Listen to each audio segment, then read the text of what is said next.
salam kenal, nama saya Anastasia W. Ubun dengan NIM 23104200061 dari kelas karyawan angkatan 2023 mata kuliah Lembaga Keuangan. Pada kesempatan kali ini saya akan mempresentasikan tentang analisis keberadaan PT Unilever Indonesia Tbk di Indonesia.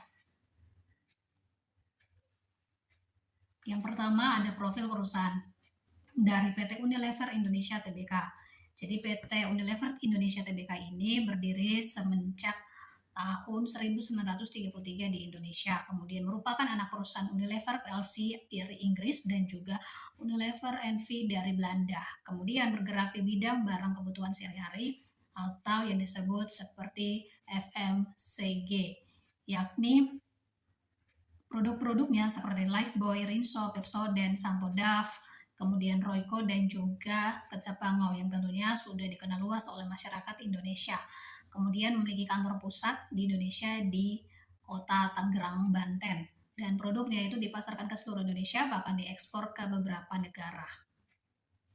Strategi dari perkembangan perusahaannya. Jadi strategi yang dilakukan oleh PT Unilever Indonesia antara lain yang pertama, inovasi produk sesuai kebutuhan masyarakat, memanfaatkan pemasaran digital dan media sosial, memperluas jaringan distribusi hingga pelosok Indonesia menggunakan sebagian besar bahan baku lokal, melakukan program tanggung jawab sosial atau CSR, dan juga mengembangkan produk yang ramah lingkungan.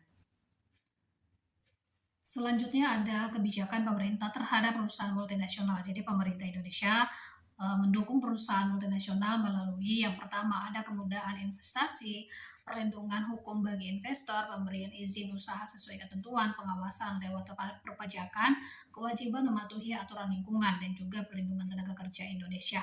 Jadi tujuan kebijakan tersebut adalah agar investasinya dapat meningkatkan pertumbuhan ekonomi tanpa harus merugikan masyarakat Indonesia sendiri.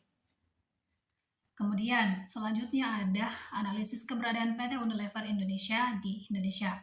Jadi ada dua yang perlu diketahui, yaitu ada dampak positif dan juga dampak negatif. Jadi dampak positifnya ini dari PT Unilever yang pertama membuka banyak lapangan pekerjaan, meningkatkan investasi asing, menambah penerimaan pajak negara, mendorong perkembangan UMKM sebagai pemasok, dan juga ada transfer teknologi dan pengetahuan kepada tenaga kerja Indonesia. Sedangkan di sisi lain ada dampak negatifnya, yaitu persaingan semakin ketat bagi perusahaan lokal dan juga ada ketergantungan terhadap perusahaan asing, dan selanjutnya itu sebagian keuntungan dibawa ke perusahaan induk di luar negeri, yakni di Inggris dan juga di Belanda. Dan pada kesimpulannya, jadi PT Unilever Indonesia Tbk ini merupakan salah satu perusahaan multinasional yang memberikan kontribusi besar terhadap perekonomian Indonesia melalui investasi, penciptaan lapangan kerja, inovasi produk, serta program sosial.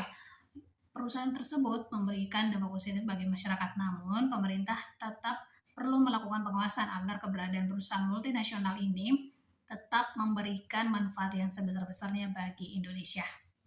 Sekian dan terima kasih. Ini saja presentasi dari saya tentang PT Unilever Indonesia Tbk.